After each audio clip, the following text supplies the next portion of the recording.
Réaliser la justice sociale pour toutes et tous dans le contexte d'inégalité croissante. Le titre de la série, le titre du cycle, suggère une association étroite, pas très surprenante, entre la justice et l'égalité. Par ailleurs, l'opposition entre égalité et liberté est souvent utilisée pour caractériser l'opposition entre la gauche pro-étatique et la droite favorable au marché. Personnellement, je rejette totalement cette caractérisation de ce contraste en termes de l'opposition égalité et liberté.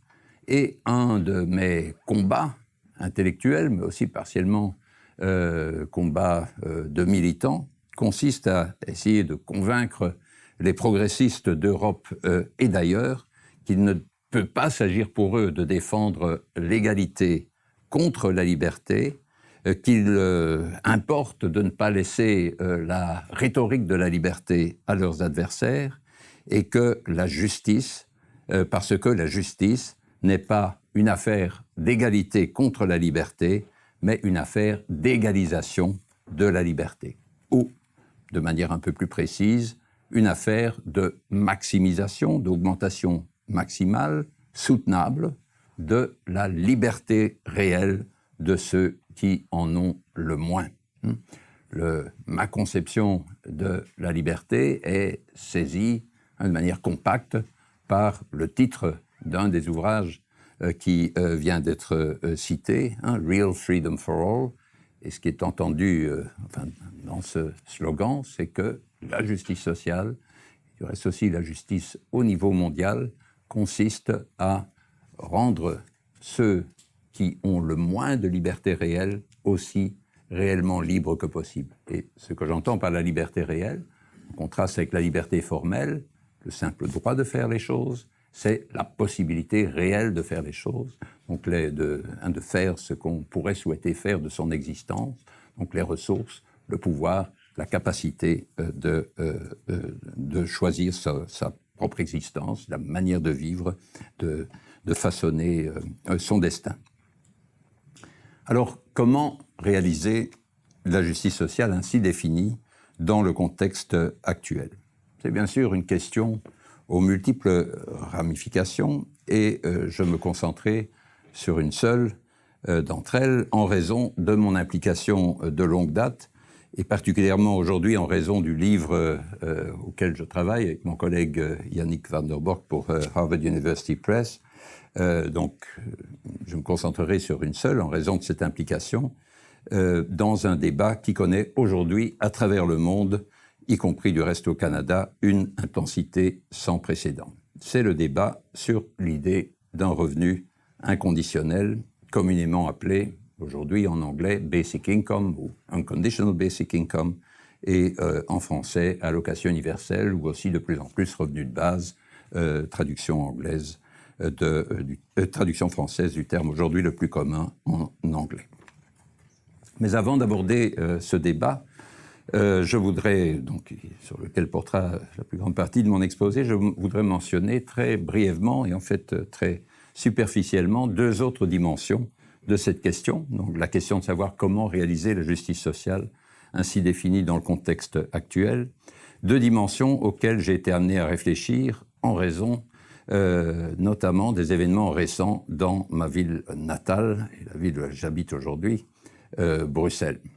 Événements consistait en des tueries sans précédent en Belgique depuis la Deuxième Guerre mondiale, y compris dans une station de métro à quelques centaines de mètres de l'endroit où j'habite et où je me trouvais à ce moment-là. Première de ces deux dimensions, donc, que je ne ferai qu'évoquer brièvement, c'est ceci, la liberté réelle pour tous. C'est aussi, on s'en rend compte plus que jamais dans ces circonstances, c'est aussi et peut-être d'abord la sécurité physique. L'insécurité physique, c'est bien sûr le risque d'être blessé, voire tué, et ainsi privé de sa vie et donc aussi de sa liberté. C'est aussi en plus de facto la privation d'accès à certains lieux publics ou du moins à certaines heures en raison du risque qui est couru. Même si on n'est pas empêché physiquement de faire certaines choses, le simple risque, un risque sérieux d'insécurité, nous bannit en quelque sorte d'un certain nombre de lieux. Alors pour réduire cette insécurité, on peut introduire, comme il y a eu tendance à le faire bien sûr dans ces derniers jours, on peut introduire des contrôles physiques plus ou moins nombreux, plus ou moins lourds. Il y avait des longues files d'attente dans les 2 jours qui ont suivi les attentats devant chaque station de métro qu'on a réouvert, chacune de celles qu'on a réouvertes.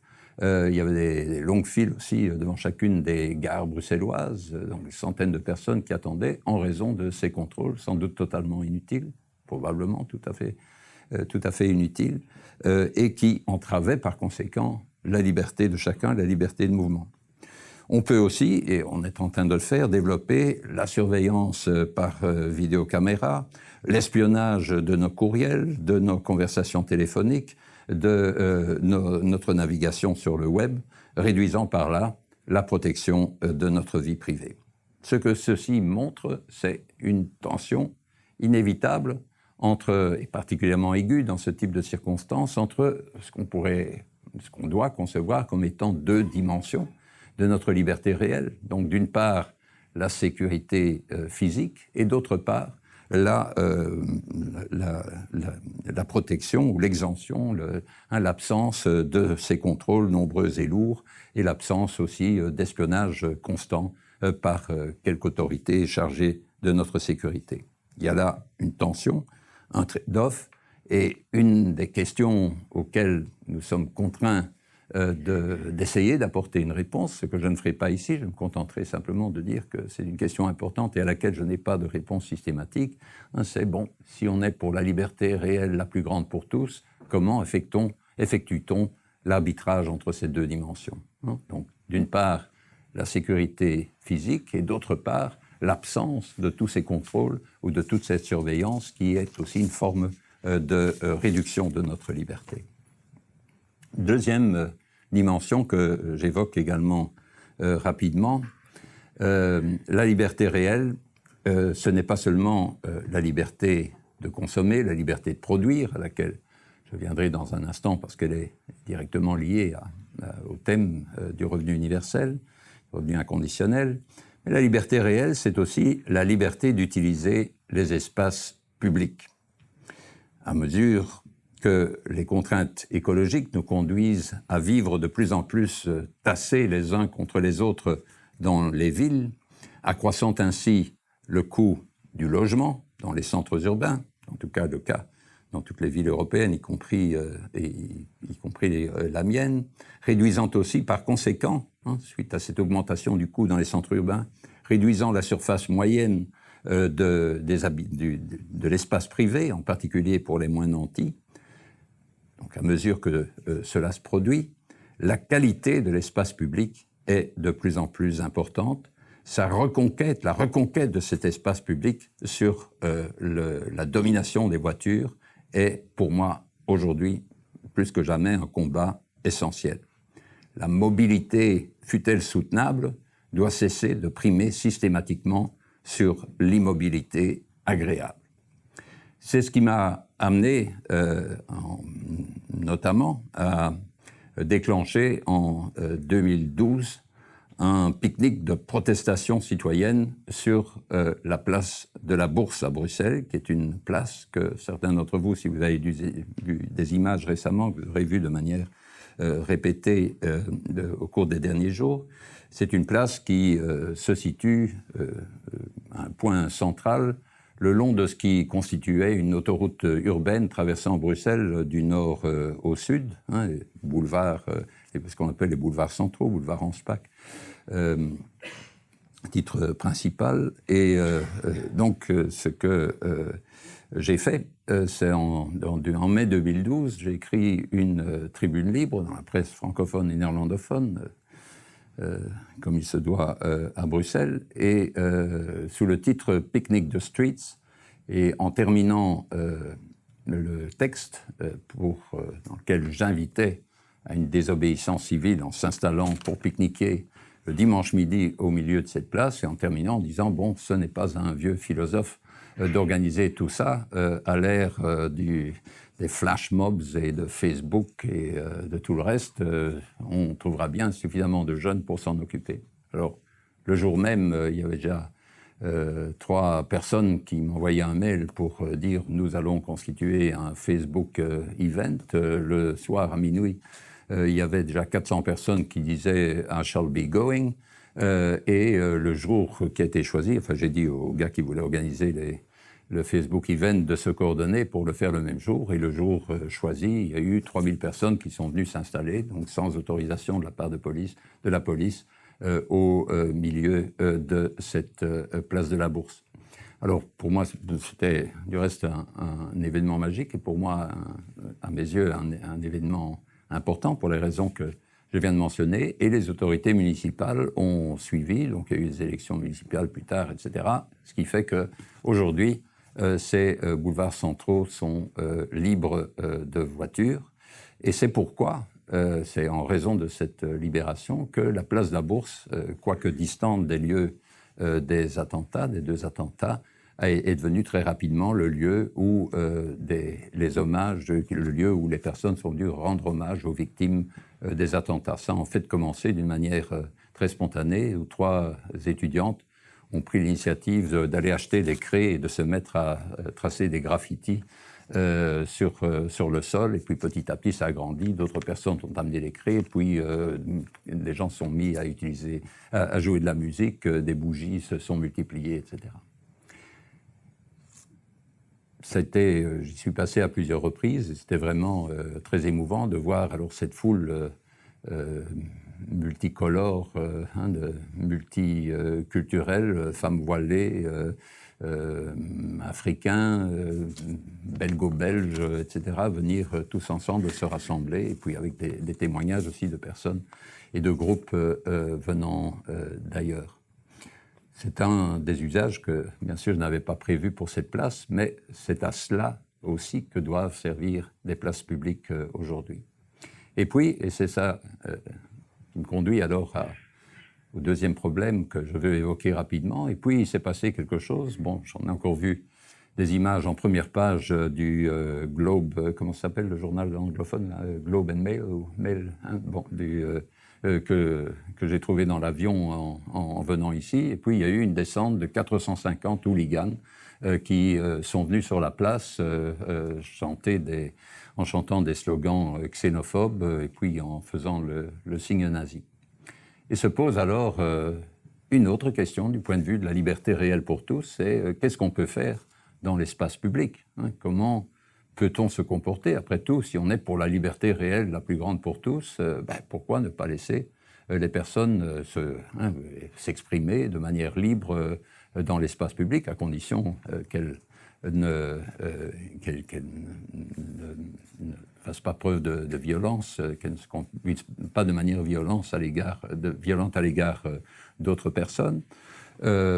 Quelles sont les règles qui s'imposent dans ce genre de cas? Quel est le degré de liberté d'expression qu'on peut tolérer? Le degré de liberté de rassemblement? Quel est de manière aussi générale le type d'arbitrage, de trade-off qui est recommandé par la liberté réelle pour tous entre une mobilité ou une automobilité fluide, rapide, d'une part, pouvoir passer rapidement à travers la ville, pouvoir déposer sa voiture facilement, et puis d'autre part, l'immobilité agréable dont je parlais tout à l'heure, la possibilité de laisser jouer ses enfants sur la place publique, de causer à l'aise avec d'autres. Quel est aussi du point de vue de la liberté réelle pour tous, quel est le code vestimentaire qui découle de ce principe justice? Est-ce qu'il y en a un qui en découle? Je me souviens d'avoir, il y a peut-être 2 ou 3 ans, assisté à une conférence de Martha Nussbaum où elle argumentait de manière, à mes yeux, tout à fait convaincante contre la prohibition de la burqa, hein, donc du voile islamique qui couvre l'ensemble du visage à l'exception des yeux.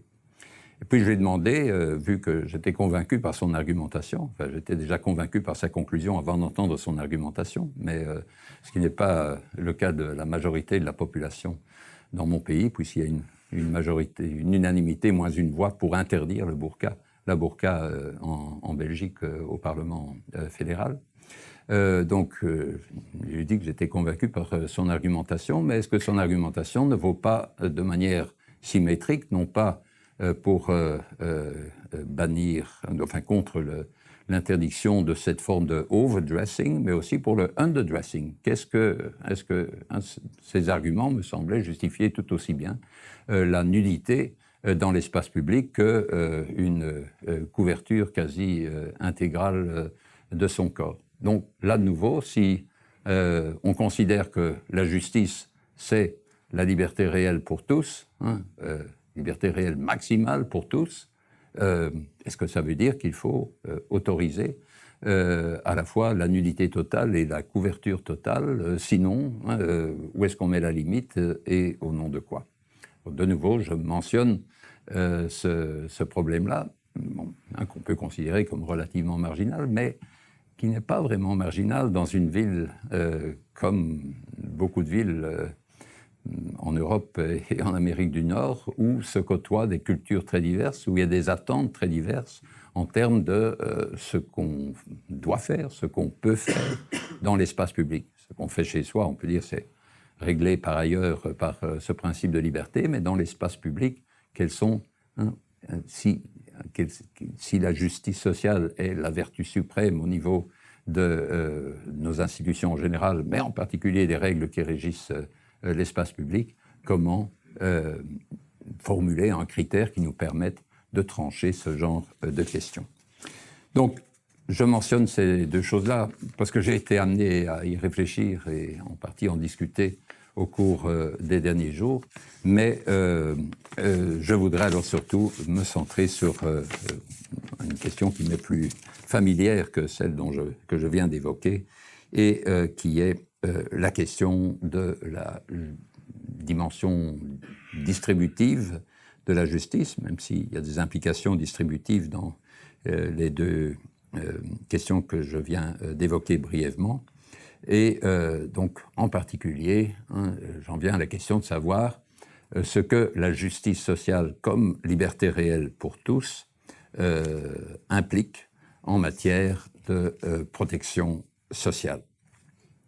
La thèse que je défends dans mon livre « Real Freedom for All », c'est que cette conception de la justice permet de légitimer l'introduction d'un revenu inconditionnel au niveau le plus élevé qui soit soutenable, mais sous une autre contrainte dont je ne parlerai pas maintenant, mais revenu inconditionnel qui doit aussi, pour partie, être fourni en nature plutôt qu'en espèces,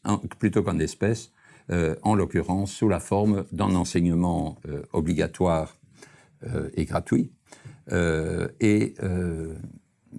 sous la forme d'un enseignement obligatoire et gratuit, 2, sous la forme d'une assurance soins de santé, elle aussi universelle, et 3, sous la forme d'un environnement de qualité. Avec chaque fois, bien sûr, pour chacune de ces dimensions, la question de savoir jusqu'à quel niveau faut-il, en termes de qualité, en termes de tranche d'âge aussi pour l'enseignement, jusqu'à quel niveau faut-il utiliser une part de ce revenu universel sous cette forme en nature plutôt qu'en espèces. Mais je laisserai cette question de côté. Et donc je m'interrogerai en particulier, je me concentrerai sur cette justification du revenu universel en espèces.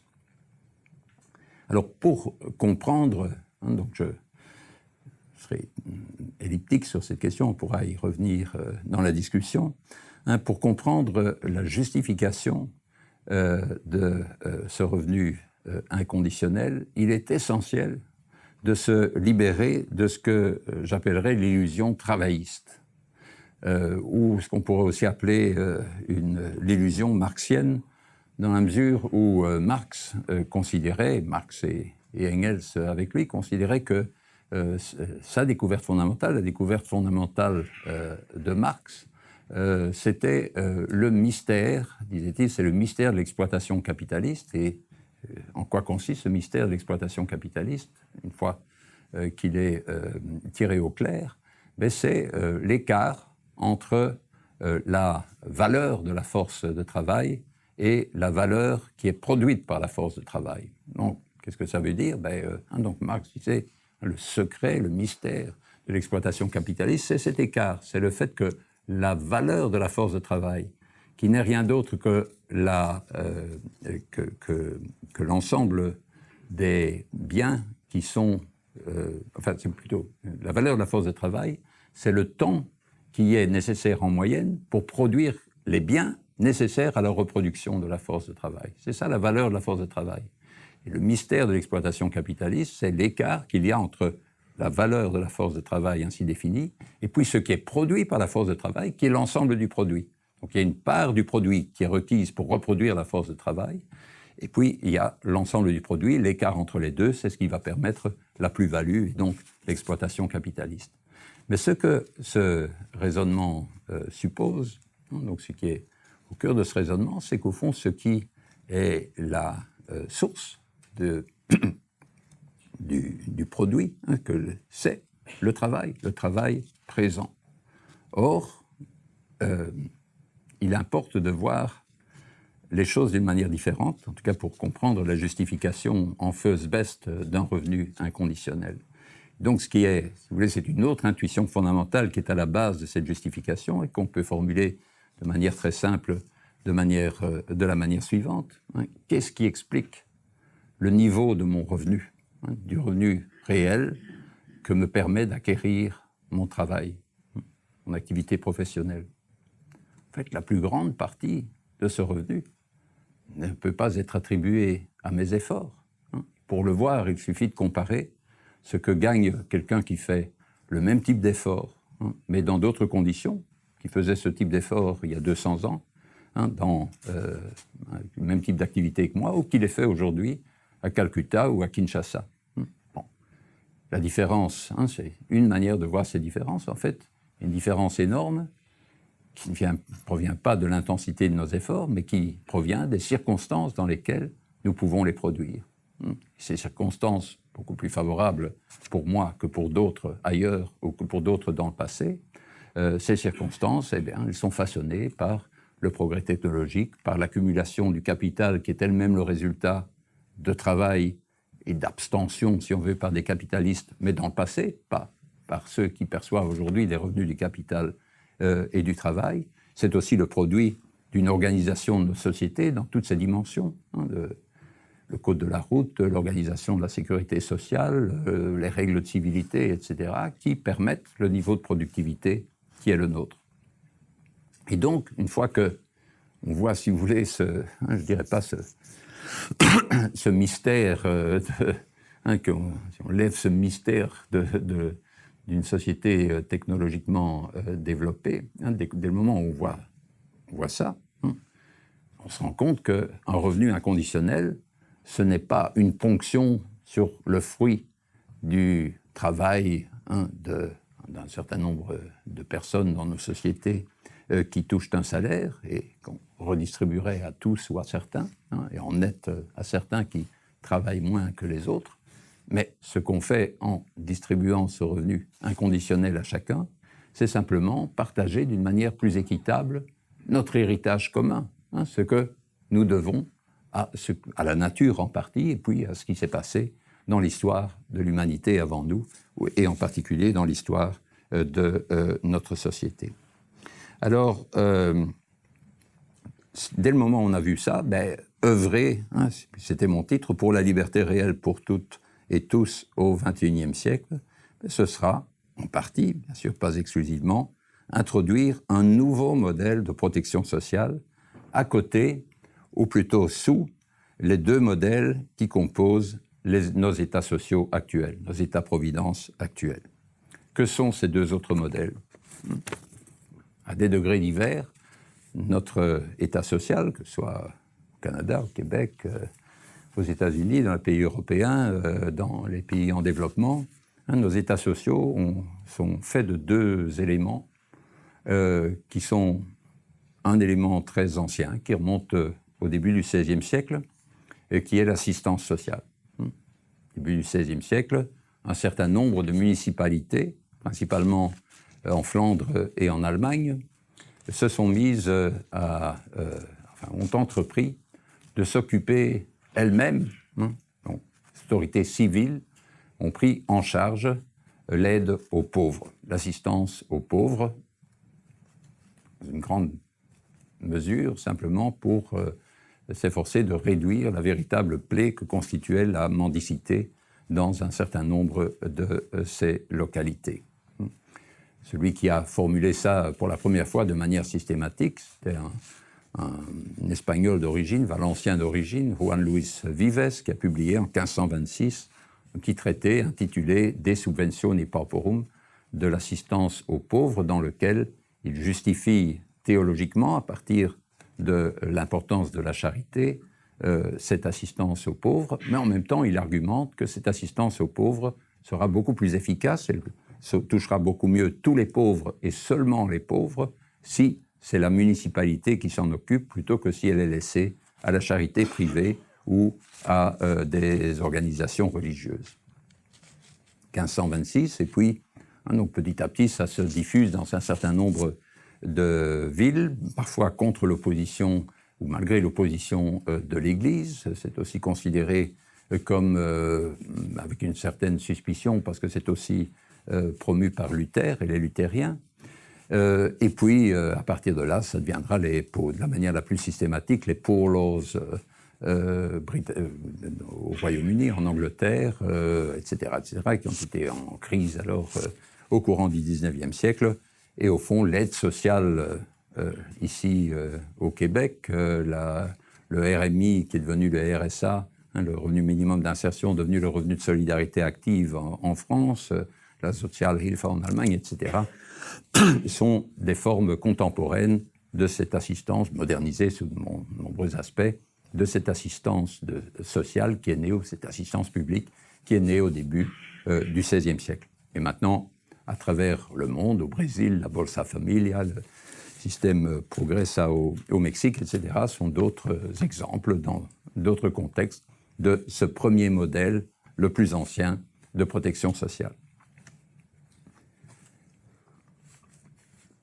Puis est apparu un second modèle, le premier à l'avoir formulé d'une manière systématique, brève mais systématique, est le marquis de Condorcet, à la fin du XVIIIe siècle, et le premier à l'avoir réalisé, à partir de 1843, c'est Bismarck, dans le cadre de la constitution du Deuxième Reich, dans le cadre de l'unification de l'Allemagne.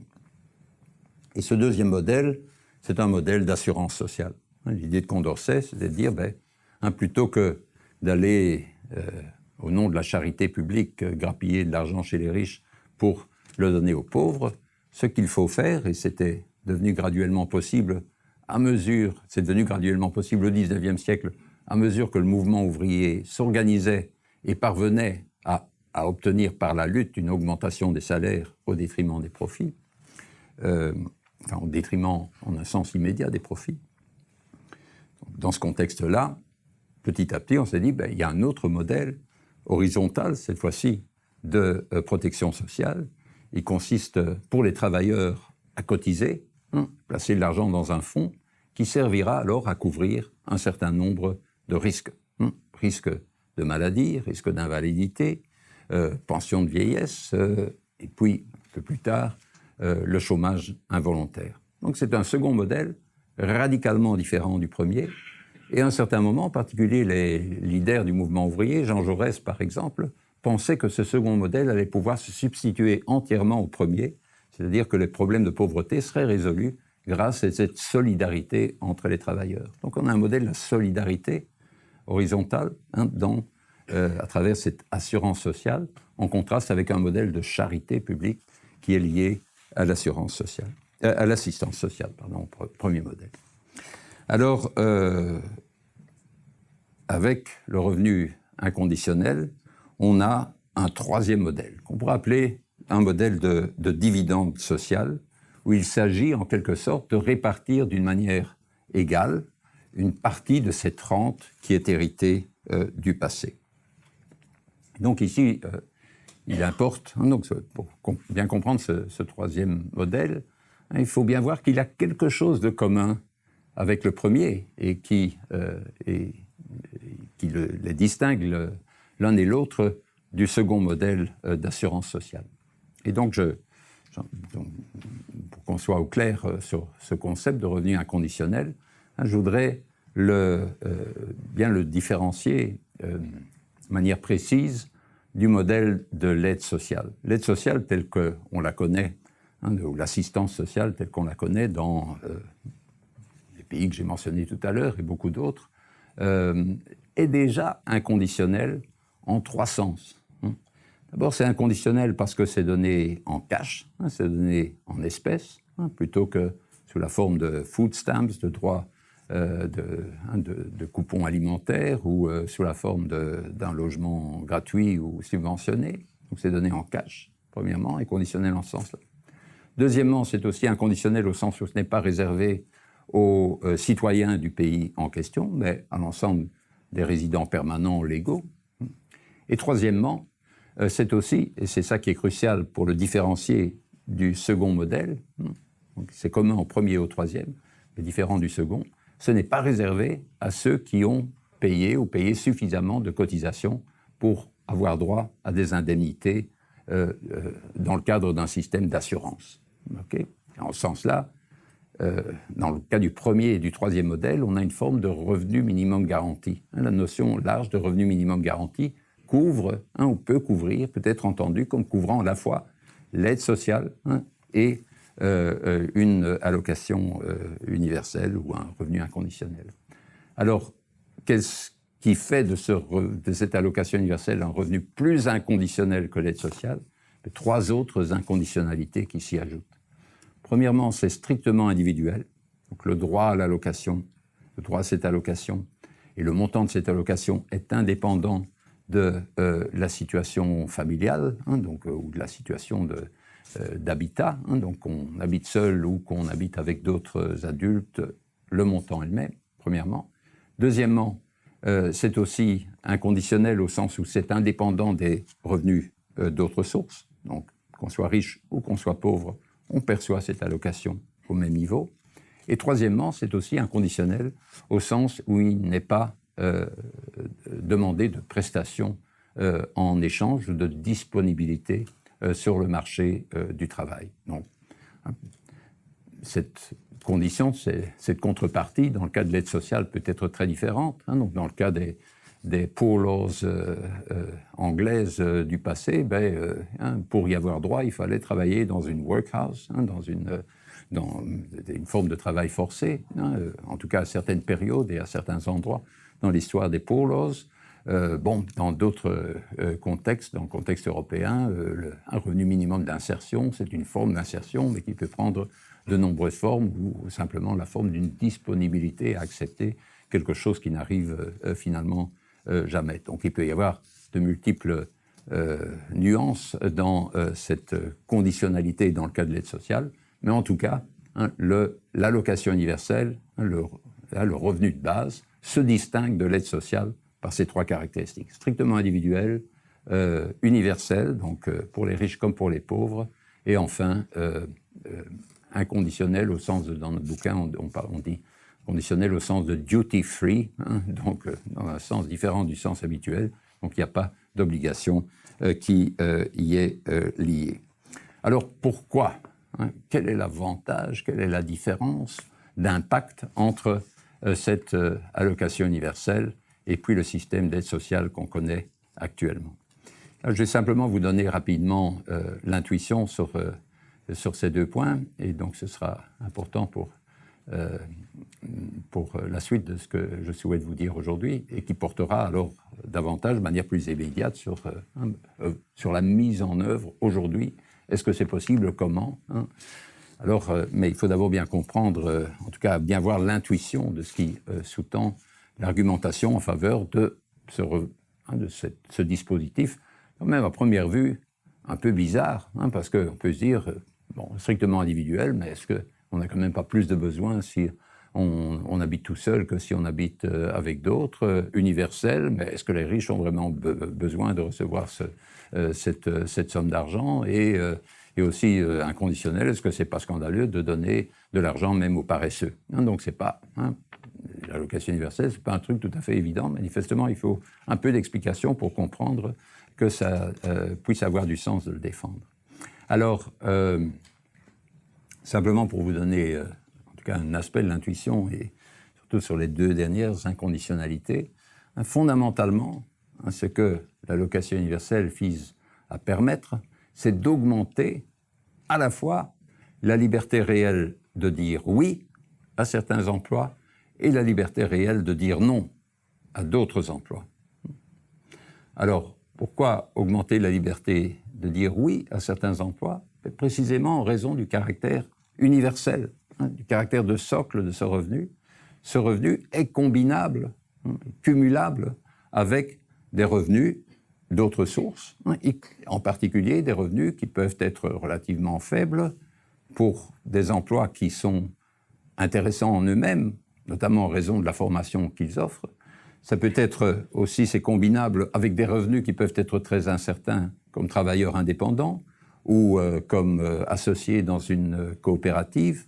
Donc il y a un certain nombre d'emplois qui aujourd'hui n'existent pas, ne sont pas disponibles sur le marché du travail, en raison du fait qu'ils ne sont vraiment acceptables que si on a une base de revenus sur laquelle on peut tabler. Donc, premièrement, en raison de l'universalité de ce revenu, le fait que c'est un socle sur lequel on peut s'appuyer, combinable avec d'autres revenus, ça donne une liberté plus grande de dire oui à certains emplois, à condition, donc emplois qui sont relativement peu payés, mais à condition qu'ils soient suffisamment attirants en eux-mêmes, ou par la formation qu'ils offrent, ou par les perspectives à plus long terme qu'ils font entrevoir.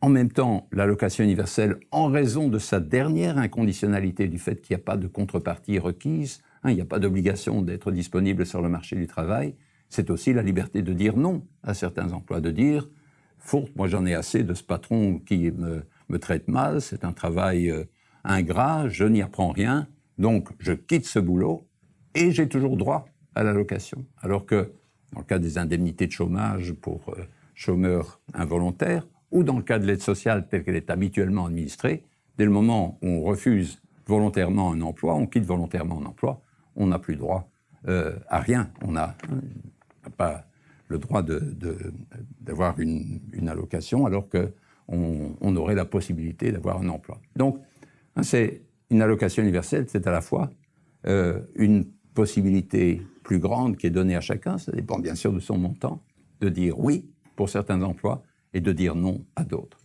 Avec bien sûr la conséquence, donc des raisons pour lesquelles on va dire non à un certain nombre d'emplois, c'est précisément parce qu'il y en a d'autres qui sont devenus acceptables. Ce n'est pas nécessairement pour ne rien faire, plutôt que de continuer à travailler avec cet emploi, dans le cadre de cet emploi abrutissant.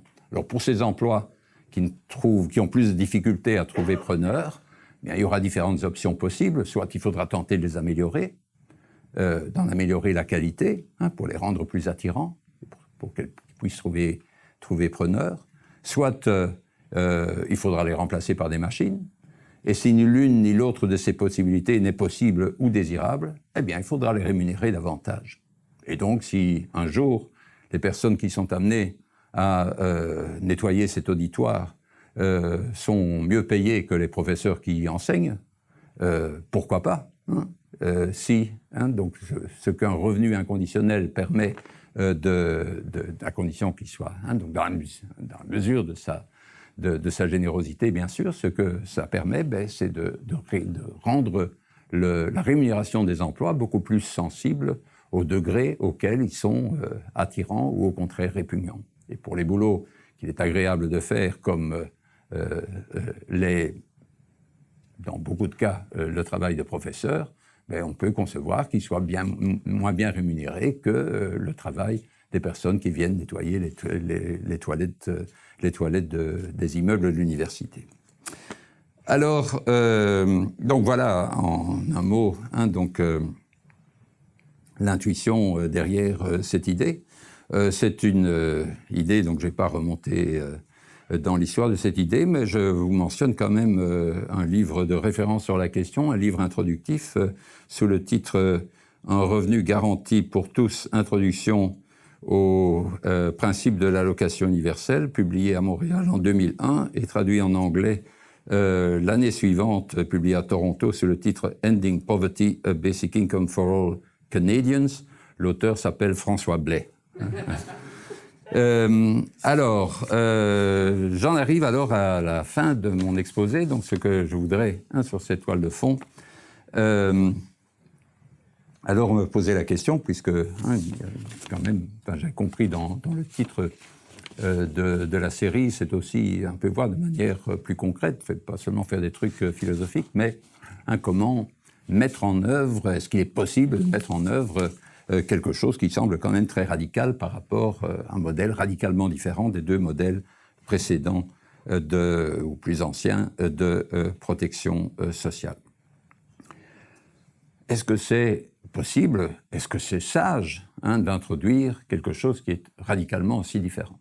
Certains le pensent en tout cas, puisque le 5 juin prochain, il y aura dans la Confédération helvétique un événement sans précédent dans l'histoire de l'allocation universelle, puisque, voilà un peu plus de 2 ans, une initiative populaire a obtenu les 100 000 signatures qui sont requises pour déclencher un référendum national sur l'idée d'un revenu inconditionnel. Donc il y a une proposition qui, le 5 juin prochain, sera soumise au peuple suisse et qui dit, article 1er, la Confédération crée un revenu inconditionnel, bedingungsloses Grundeinkommen.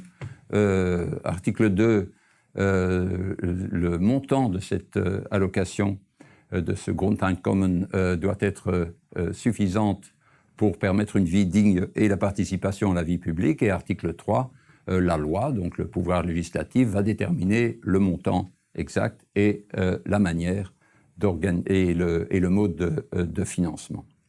Alors, le texte ne dit rien d'autre, mais les initiateurs ont été amenés à avancer un chiffre et proposent une allocation universelle de 2 500 francs suisses par personne et par mois.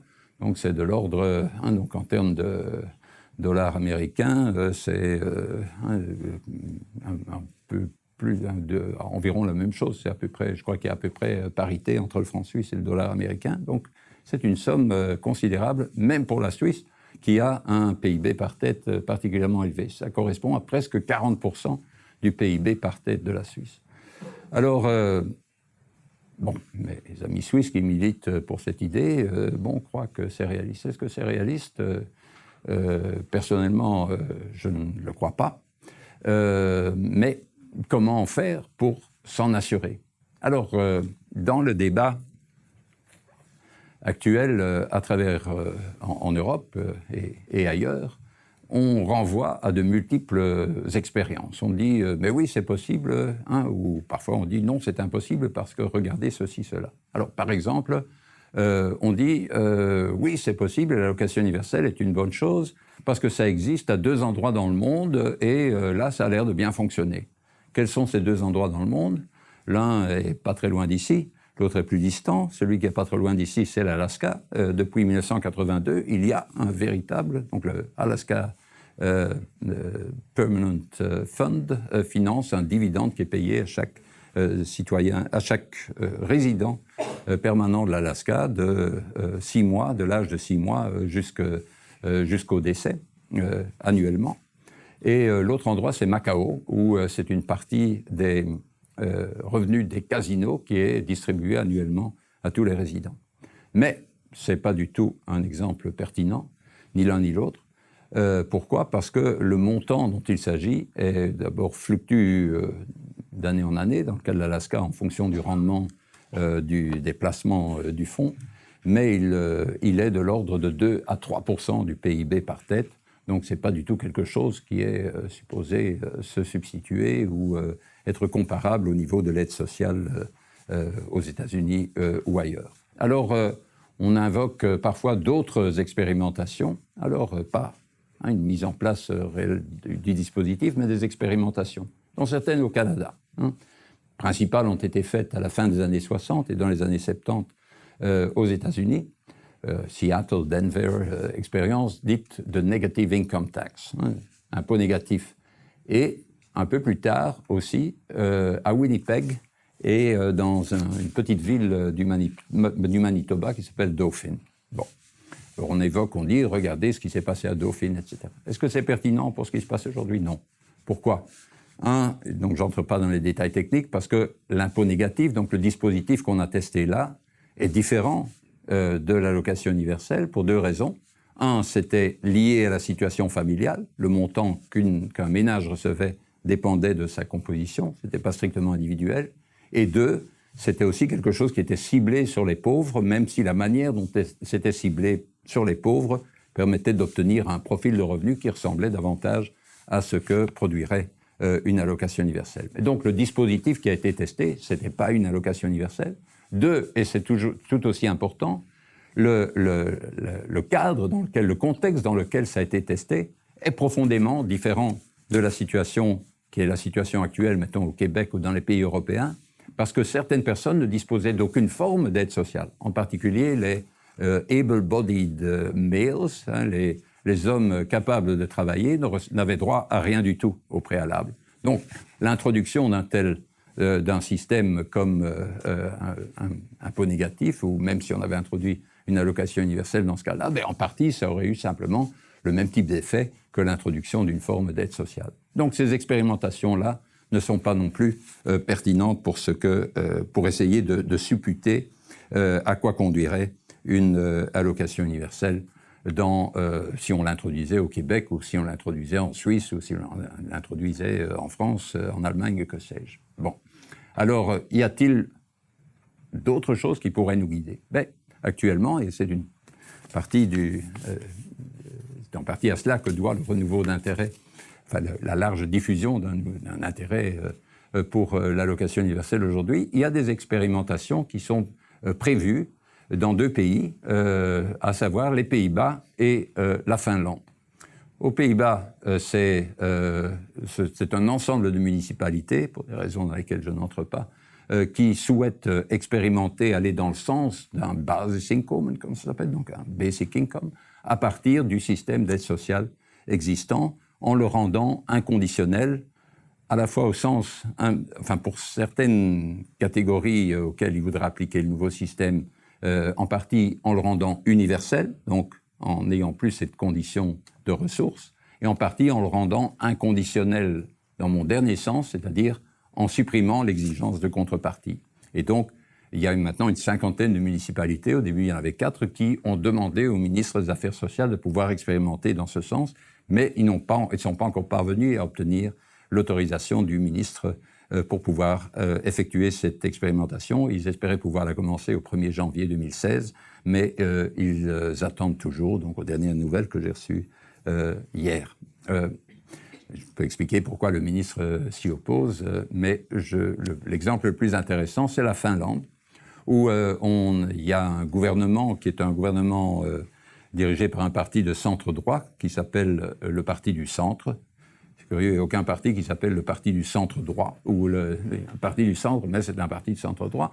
Et alors, le Premier ministre est très soucieux d'avoir une politique qui soit evidence-based. Donc on dit, il faut des politiques qui réussissent, donc on va d'abord expérimenter pour voir si ça a des chances de marcher une fois qu'on l'étend à l'ensemble de la société. Et il s'est engagé, donc le gouvernement finlandais actuel, au moment de son entrée en fonction, s'est engagé à procéder à une expérimentation de basic income, enfin l'expression finlandaise pour désigner le basic income, revenu inconditionnel. Ils ont chargé une commission composée partiellement de chercheurs et partiellement de membres de l'administration de la sécurité sociale pour faire un rapport et proposer alors proposer un dispositif d'expérimentation pour qu'il puisse donner des résultats qui soient utiles. Et ce rapport vient d'être déposé officiellement hier. Et donc on m'a envoyé les informations et effectivement il y a un projet d'expérimentation, cette fois-ci d'un véritable revenu inconditionnel Partiellement, propose la Commission pour un échantillon aléatoire de personnes sur l'ensemble du territoire finlandais, et en partie aussi de manière plus ciblée dans une communauté, dans une partie de la Finlande, pour pouvoir voir aussi quel est l'effet au moment où c'est l'ensemble d'une communauté qui reçoit cette allocation et pas seulement des individus dispersés sur l'ensemble du territoire. Bon, c'est dans les mains du gouvernement. Le gouvernement va devoir choisir alors la structure exacte de l'expérimentation, qui est supposée commencer le 1er janvier 2017 et se poursuivre pendant 2 ans, de manière à ce que les conclusions puissent être tirées avant les prochaines élections nationales en Finlande qui sont prévues pour 2019. Est-ce que ça va servir à quelque chose pour savoir à quoi va conduirait une allocation universelle si elle était introduite? Ma réponse est non. Ma réponse est non. Ça ne va vraiment pas servir à grand-chose. Et puisque ça ne va pas servir à grand-chose, il y a évidemment un problème pour savoir comment on va avancer. Mais pourquoi, d'abord, pourquoi est-ce que ça ne va pas nous permettre de tirer des conclusions quant à ce qui se produirait si on introduisait une allocation universelle, mettons au Québec ou en Finlande ou ailleurs? Pour 3 raisons. La première, c'est qu'on dit à ces gens, écoutez, on va vous donner une allocation universelle pendant 2 ans. OK? Mais si on vous dit, vous recevez une allocation pendant 2 ans, vous allez réagir d'une manière différente du cas où on vous dirait, on va vous la donner pour le reste de votre existence. Pour certains d'entre vous, peut-être vous allez dire, bon, on me la donne pour 2 ans, je vais en profiter, je vais faire toute autre chose pendant ces 2 ans. D'autres vont dire, on me la donne que pour 2 ans, je vais certainement pas laisser mon boulot parce que après j'aurai un problème. Donc, comment est-ce que globalement la population va réagir si c'était pour toute la vie qu'on leur donnait? On n'en sait rien. Si le test est seulement pour 2 ans, les gens savent que c'est que pour 2 ans. On ne va pas leur faire croire, pour voir comment ils réagir, on ne va pas leur dire, écoutez, on va vous le donner le reste de la vie, et puis après les 2 ans, on le coupe quand même pour... Bon. Ça, c'est le premier problème. Deuxième problème, plus sérieux. En fait, il faut vous souvenir là-bas ce que j'ai dit sur la liberté réelle de dire oui et la liberté réelle de dire non. Bon.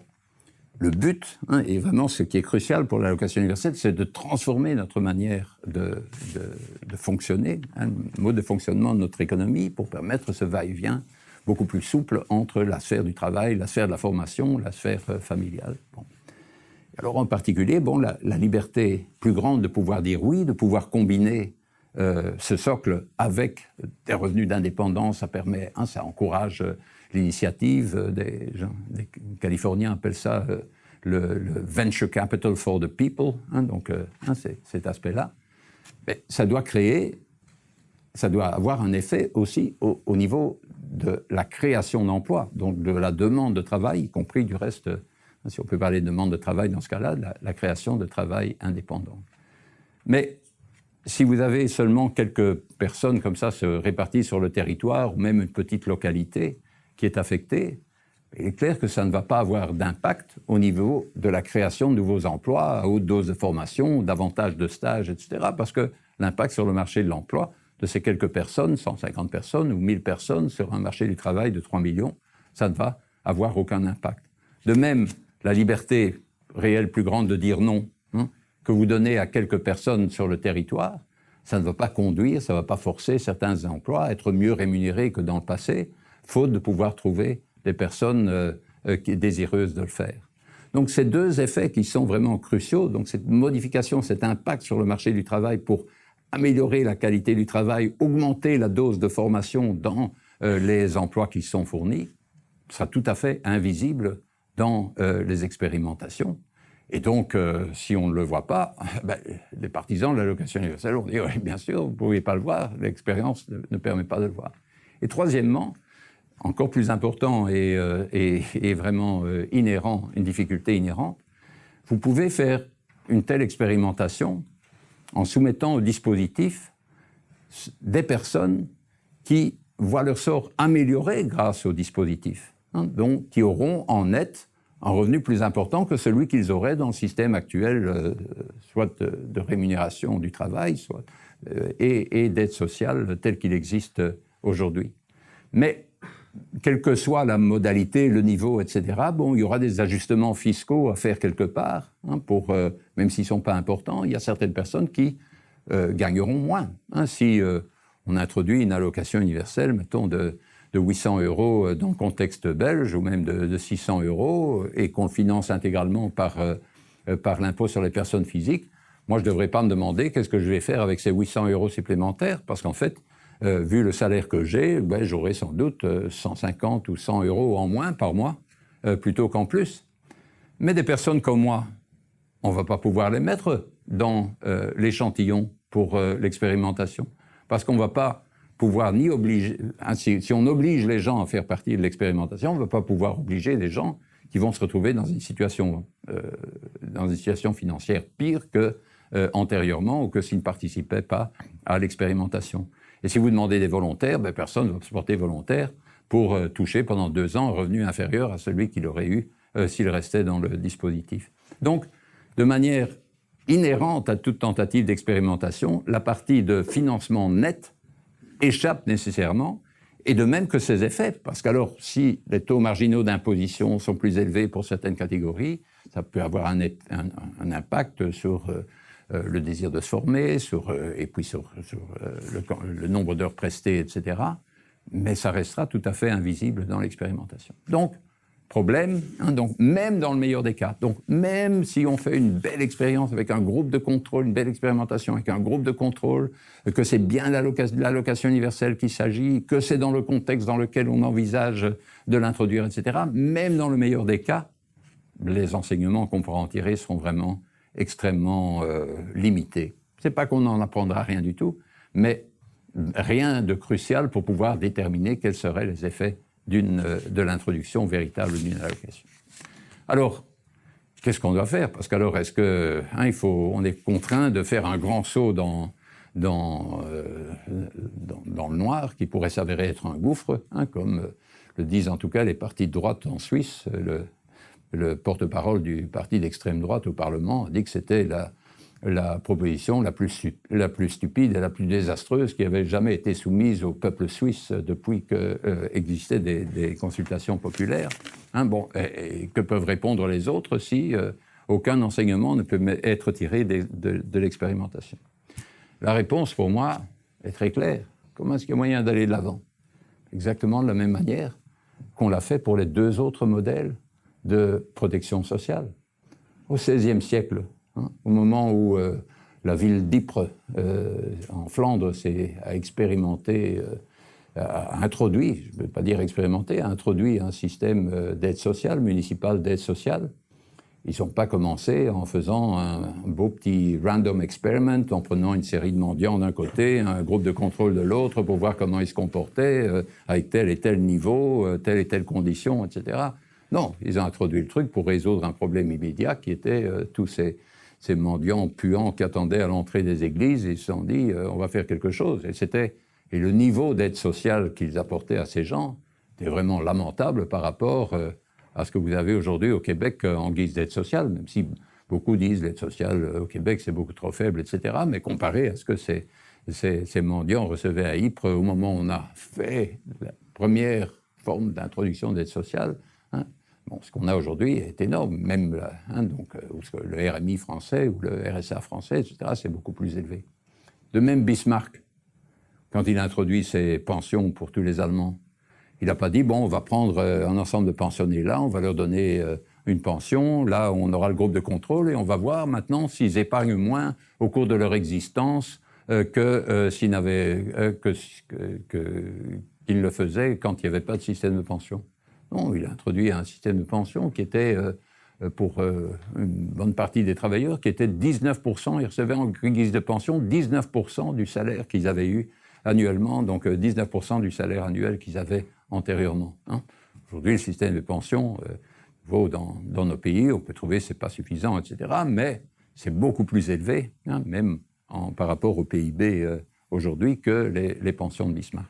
Et donc pour moi, je suis convaincu que c'est comme ça qu'on doit avancer, c'est-à-dire avec un niveau... Il faut bien que le niveau soit suffisant pour que ça fasse une différence. Donc cet aspect de va-et-vient beaucoup plus souple entre les 3 sphères du travail, de la formation et des activités bénévoles, en particulier familiales, que ce soit amélioré, qu'il y ait vraiment ce socle sur lequel on puisse s'appuyer, mais ce socle ne doit pas être suffisant pour pouvoir en vivre si on vit seul, et en particulier dans un contexte urbain. Et donc, le genre de niveau qui me semble avoir du sens, c'est pas les 38 ou 40% du PIB par tête comme proposé par les initiateurs de la proposition suisse, mais c'est plutôt de l'ordre de 15% du PIB par tête, donc dans le cas du Québec par exemple, donc ce serait de l'ordre de 550 dollars canadiens, donc qui n'est pas alors un substitut complet à l'aide sociale, il restera des top-up, des suppléments pour toute une série de catégories, invalidité, etc., mais y compris pour ceux qui n'ont que l'aide sociale et habitent seuls. Alors, est-ce que ça va se réaliser prochainement? Ça va dépendre. Donc, comme j'ai eu l'occasion de l'expliquer avec un succès limité au journaliste qui m'a interviewé hier pour le Journal du Québec, je crois que c'est comme ça que ça s'appelle. Alors, pour pouvoir avancer, d'abord, il faut un effort didactique, parce que ce n'est pas évident de comprendre pourquoi on donne aussi aux riches. En fait, on donne aux riches, pas parce que c'est mieux pour les riches, mais parce que c'est mieux pour les pauvres. Et ça, il faut parvenir à le comprendre et l'expliquer. Il faut parfois aider avec un petit graphique, etc. Il faut comprendre aussi ce que j'ai échoué à expliquer hier aussi aux journalistes, la notion de coût. Donc, quand on dit, 15% du PIB, un montant qui correspond à 15% du PIB par tête, alors il ne faut pas immédiatement prendre sa calculette et dire 15% du PIB total, ça fait autant de milliards, qui s'ajouterait au reste des dépenses publiques, mais c'est aberrant. Non, pas comme ça que ça fonctionne. Dans le cas vous pouvez voir, en fait, l'allocation universelle qui est donnée aux riches, c'est un peu comme un crédit d'impôt remboursable, mais un crédit d'impôt qui leur serait accordé, qui bien sûr remplace un certain nombre de dispositifs qui sont contenus déjà dans notre système d'impôt sur les personnes physiques. S'il y a des résistances, oui, bien sûr, il y a des résistances multiples qui ne sont pas seulement des malentendus. Et je termine simplement sur une note d'espoir par certains côtés, mais en même temps en indiquant une difficulté véritable et qui restera centrale dans la suite, même si les choses commencent à bouger, c'est l'opposition des syndicats. L'opposition des syndicats, il y a quelques exceptions notables dans l'histoire de la discussion du revenu inconditionnel, mais globalement, les syndicats sont, dans certains cas, indifférents, mais lorsqu'ils sont vraiment pris position, ils sont plutôt hostiles. Et alors ça a plusieurs raisons, et l'une d'entre elles est liée à ce que je disais tout à l'heure sur l'illusion travailliste, parce que le mouvement des travailleurs est à partie lié, en quelque sorte, à cette illusion qui consiste à croire que l'ensemble du produit, au fond, est le produit du travail des travailleurs d'aujourd'hui.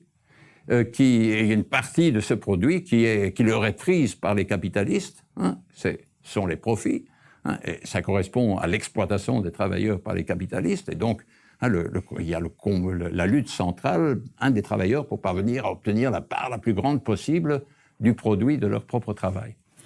Et donc pour eux, alors il doit y avoir de la redistribution, mais qui doit prendre la forme de solidarité entre les travailleurs pour couvrir les risques auxquels ils sont confrontés.